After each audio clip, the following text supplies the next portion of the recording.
আসসালামু আলাইকুম। ফিফি আইল্যান্ডের প্রথম দিনের ব্লগে আপনাদের স্বাগতম। এই ব্লগে আপনাদের দেখাবো ফিফি আইল্যান্ডের খুবই আন্ডাররেটেড একটা রিসোর্ট। থাইল্যান্ডে এসে সমুদ্রে বিলাস করতে চাইলে সমুদ্রের একেবারে নিকটে অবস্থিত এই রিসোর্টটি হতে পারে আপনার জন্য একেবারে সঠিক চয়েস। এই রিসোর্টের সকল খুঁটিনাটি তথ্য জানতে পুরো ব্লগটি দেখতে থাকুন। তো দেরি না করে চলুন শুরু করা যাক।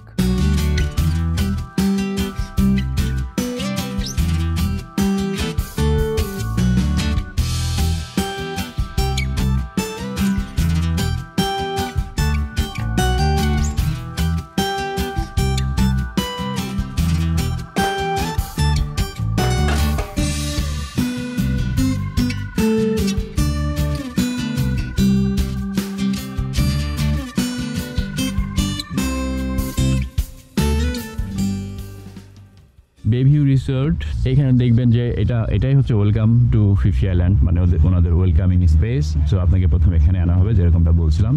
এখানে একটা দোলনা পাবেন, বসে বসে দুলতে দুলতে বিচ দেখতে পারবেন। এখানে অবশ্য check in check out time খুব ভালোভাবে দেওয়া আছে, এটা খুব ভালোভাবে ফলো করা উচিত যাতে টাইমের মিসম্যাচ না হয়ে যায়। যেরকমটা দেখছেন এইখানে আপনাকে নামানো হবে, লাগেজগুলো নিয়ে আপনার এখানে রাখা হবে। এটা হলো রিসিপশনে আপনাকে ফর্ম ফিল আপ করতে হবে, ওনারা চেক ইন ইনফরমেশন মিলাই দেখবে, তারপরে আপনাকে রুম অ্যালোকেট করবে। করার পরে আপনাকে একটু ওয়েট করতে বলবে, ওনাদের কাজ শেষ করার পরে লাগেজগুলো ওনারা নিজেরাই আপনার রুমে দিয়ে আসবে।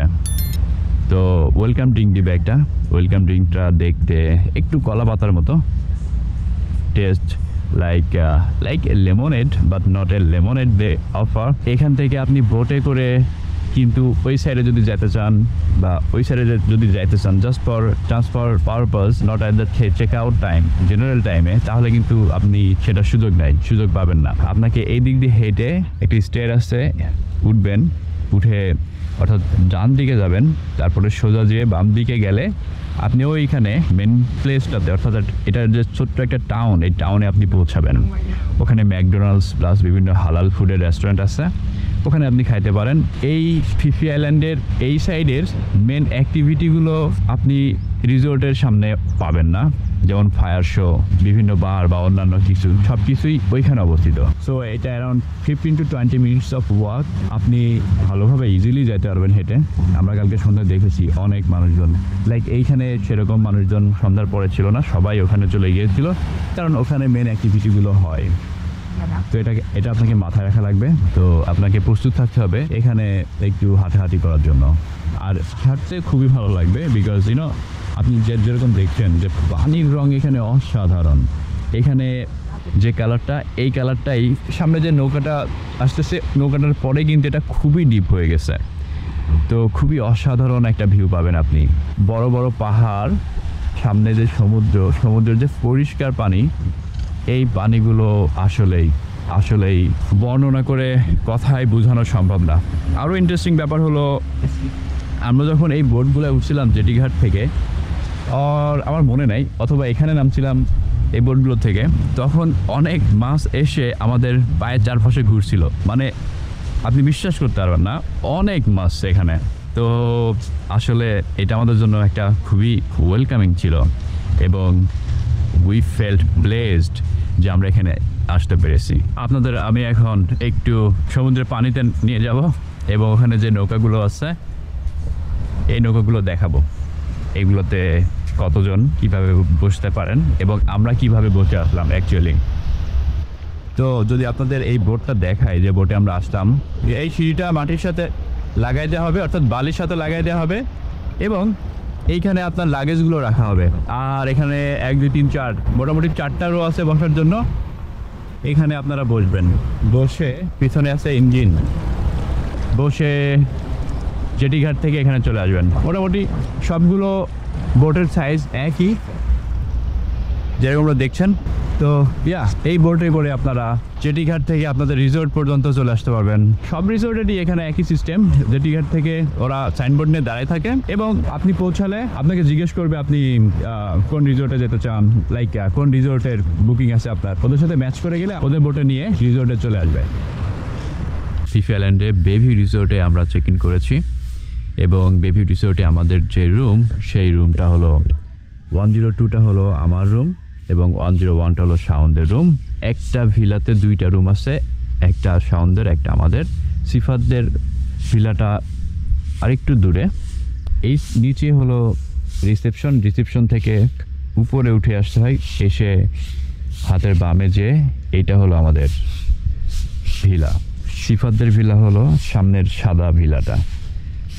সি ভিউটা ওর ভিলা থেকে আরও ক্লিয়ার দেখা যায়, এখান থেকে কিছুটা দেখা যায়। সিসি আইল্যান্ডে আমাদের রিসোর্টের রুমটা দেখাচ্ছি এখন। রুমটা বেশ বড় সড়ো। এটা হলো বেডে 4টা বালিশ থাকে, মোটামুটি 3 জন খুব আরামে ঘুমানোর মতো একটা বেড। 2 সাইডে বেড সাইড টেবিল থাকে, তার উপরে ল্যাম্প রাখা আছে, লাইট, যেটা খুবই দারুণ। বেডের উপরে একটা ওয়ালমেট আছে, ওয়ালমেটটা খুবই কালারফুল, দারুণ দেখতে। এছাড়া একটা টেবিল আছে, চেয়ার আছে, এখানে একটা মিরর রাখা আছে, বেশ এনাফ স্পেস টেবিলটাতে। দেন টিভি আছে, একটা বিন রাখা আছে, একটা ফ্রিজ আছে, মিনি ফ্রিজ। ওনারা কমপ্লিমেন্টারি দেন 2 জনের জন্য চা, কফি, সুগার এবং 2টা হাফ লিটার পানি। এছাড়া এখানে ওয়াটার হিটার আছে। তাছাড়া এখানে একটা টেবিল রাখা আছে। সবচেয়ে ভালো লাগার যে ব্যাপার সেটা হচ্ছে যে একটা ফিল্টার রাখা আছে প্রতিটা রুমে, যেটা এখানে চাপ দিলেই পানিটা ফিল্টার হয়ে চলে আসে। তো এটা খুবই হেল্পফুল, কারণ এখানে পানির দাম কম না। তো ফিল্টার দেওয়াতে আমি একটু অবাকি হয়েছি। 2টা ছাতা রাখা আছে, হুইচ ইজ গুড। এবং ওয়ার্ড্রপ আছে, ওয়ার্ড্রপের মধ্যে একটা লকার আছে, যেটাতে আপনি ইম্পর্টেন্ট জিনিসপত্র রাখতে পারবেন। ওয়ার্ড্রপের সাইজটা কিন্তু বেশ বড়ই। এর মধ্যে হ্যাঙ্গারও আছে যদিও। তো ওভারঅল রুমটা ভালোই। এইটা ওয়াশরুমটা আমি পরে দেখাবো। ওভারঅল রুমের ভিউটা যদি দেখতে চাই তাহলে রুমটা এরকম।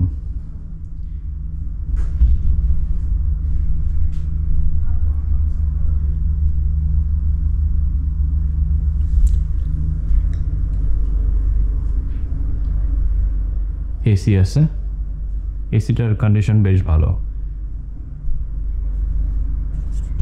এবার চলুন বারান্দাটা দেখা যাক। এর বারান্দাটা খুবই দারুণ। বারান্দাটায় 2টা চেয়ার রাখা আছে। এখানে বিচে যে চেয়ারগুলো থাকে, অর্থাৎ আপনি শুয়ে থাকতে পারবেন, এটাও 2টা আছে 2 জনের জন্য। দারুণ ভিউ। ক্যামেরা হয়তো বোঝা যাবে না, কিন্তু গাছপালা আছে, বাট তারপরেও বিচ ভিউটা বেশ ভালোই পাওয়া যায়। সিফাতের রুমটা হচ্ছে ওই সাদাটা, ওখান থেকে বিচ ভিউটা আরও ক্লিয়ার। আর হলো সাউন্ডের রুম হচ্ছে এইটা। বিচ ভিউটা মেনলি এই সাইড থেকে খুব ভালো আসে, দূরের পাহাড়টা দেখা যায়। সামনের রুমগুলো থেকে যদিও আরও ভালো ভিউ, বাট ওগুলোর প্রাইস আরও বেশি। এবং আমি যখন চেক করি তখন ওখানে 3টে রুম অ্যাভেলেবল ছিল না, যার কারণে ওখানে নেই নাই। এখানে বসে মানুষ চাটা খায় দেখলাম। সুইমিং পুলটা হচ্ছে এটা, এদিকে নেমে যে বামে চলে গেলেই সুইমিং পুল। আমাদের ভিলা হচ্ছে 101, 102। এই ভিলার সামনে দিয়ে বাম সাইডে চলে গেলে এই ভিলার পেছনে আছে সুইমিং পুল। এখান থেকে কিন্তু সমুদ্র দেখা যাচ্ছে, উঁচু পাহাড়ও দেখা যাচ্ছে। এই পাহাড়টা অনেক বড়, আর এই পাহাড়ের পাদদেশ ঘিরেই মোটামুটি ফিফি আইল্যান্ডের ছোট্ট যেই শহরটি, এই শহরটি গড়ে উঠেছে। আপনি এই রাস্তা দিয়ে হাঁটার সময় বেশ কয়েকটা বিড়াল দেখতে পারবেন। একটা বিড়াল তো রীতিমতো বাঘের মতো দেখতে, ডোরা কাটা। কালকে রাতে আমরা যখন আসি তখন খেয়াল করছিলাম। এই ভিলাগুলো কিন্তু বেশ ভালো। এই ভিলা হচ্ছে বি সিরিজের মেবি। এই ভিলাগুলো থেকে বেশ ক্লিয়ার, মোটামুটি ক্লিয়ার ভিউ দেখা যায়। কিন্তু B112, 113 এই বি সিরিজের প্রথমগুলো, B11, 2, 3, 4, 5, 6, 7 এই ভিলাগুলো থেকে বিচ ভিউটা খুবই দারুণ। বেশ খানিকটা রাস্তা হেঁটে যেতে হয় রিসেপশনে যাওয়ার জন্য। আমি আস্তে আস্তে হেঁটে যাব এবং আপনাদের দেখাবো। রাস্তাটা খুবই ক্লিন। ওনারা সকাল হবার সাথে সাথেই সব ক্লিন করে ফেলার চেষ্টা করেন। এই সাইড দিয়ে ফুল দেখতে পাচ্ছি, বিভিন্ন ধরনের ফুল। এইরকম একটা view, can you believe this? এই বারান্দা থেকে বসে যদি আপনি দেখেন তাহলে এর কোনো তুলনাই হয় না। সারাদিন আপনি এই বারান্দায় বসে কাটিয়ে দিতে পারবেন। এই পাশ দিয়ে একটা সিঁড়ি নেমে গেছে, আপনি চাইলে এই সিঁড়ি দিয়ে, এটা হলো রিসেপশন, এখানে যাইতে পারেন, বা ওখানে ডাইনিং স্পেস আছে, ওখানে ব্রেকফাস্ট করাবে। আবার আমি যে রাস্তা দিয়ে যাচ্ছি এদিক দিয়েও যাইতে পারেন, এই সাইড দিয়েও আরেকটা রাস্তা আছে। আর আমি যেরকম যাচ্ছি, আমার পেছনে যেরকম দেখছেন, এটা হচ্ছে পিচটালা রোড। এই রোড দিয়ে আপনি আস্তে আস্তে হেঁটে আসতে পারবেন। আপনাদের যেটা দেখাতে যাচ্ছিলাম আমি, সেটা হলো মোটামুটি এই সাইডে কি কি আছে তার একটা ওভারভিউ এই বোর্ডে পাবেন। B102 থেকে 115, এই সিরিজের সব রুমগুলোই ফ্রন্ট রোতে অবস্থিত এবং এখান থেকে বিচ ভিউ খুবই ক্লিয়ার। A101 থেকে 313, এই রোড লাস্ট থেকে শুরু হয়েছে 101, 2, 3 এভাবে। আমরা যেমন আছি 101-এ, এছাড়া মাসাজ, ফুলবার সব কিছুই আছে। B401 থেকে 418, B301 থেকে 319 থেকে 221 পর্যন্ত এই সাইডটাতে আছে। পুলের ওয়ে হচ্ছে এদিকে, আপনি সরাসরি এখান থেকে পুলে যেতে চাইলে এদিক দিয়ে উঠে যেতে পারেন। এইটা হলো অ্যাকচুয়ালি কমপ্লিমেন্টারি ব্রেকফাস্টের স্পেস, যেটা আমরা একটু পরে যাব। এটা হলো রিসেপশন। এই রিসেপশনের সামনে আর অন্য কিছু নেই, শুধু বিচ আছে। এইটা হলো ট্যুরিস্ট ইনফরমেশন সেন্টার, এখান থেকে আপনি সকল ধরনের ট্যুরিস্ট ইনফরমেশন জানতে পাবেন। Boat ticket, flight ticket, joint activity, transfer ticket, এই সব কিছু আপনি এখানে পেয়ে যাবেন, অর্থাৎ ওয়ান স্টপ সলিউশন হিসেবে কাজ করবেন। বোট ট্রেন করার জন্য আপনাকে বেশ অথেন্টিক জায়গা থেকে বোট ট্রেন করাটা উচিত, কারণ মাথায় রাখবেন, যদি আপনি প্রকৃত জায়গাগুলো না চিনেন তাহলে আপনাকে কিন্তু, যেমন মানকি বিচে অ্যাকচুয়ালি অনেক মানকি থাকে, তো আপনি প্রকৃত মানকি বিচ না চিনলে যেইখানে অল্প কিছু মানকি আসছে ওখান থেকে আপনাকে ঘুরে নিয়ে আসবে, অর্থাৎ আপনি আসল জায়গাটা কিন্তু দেখতে পারলেন না।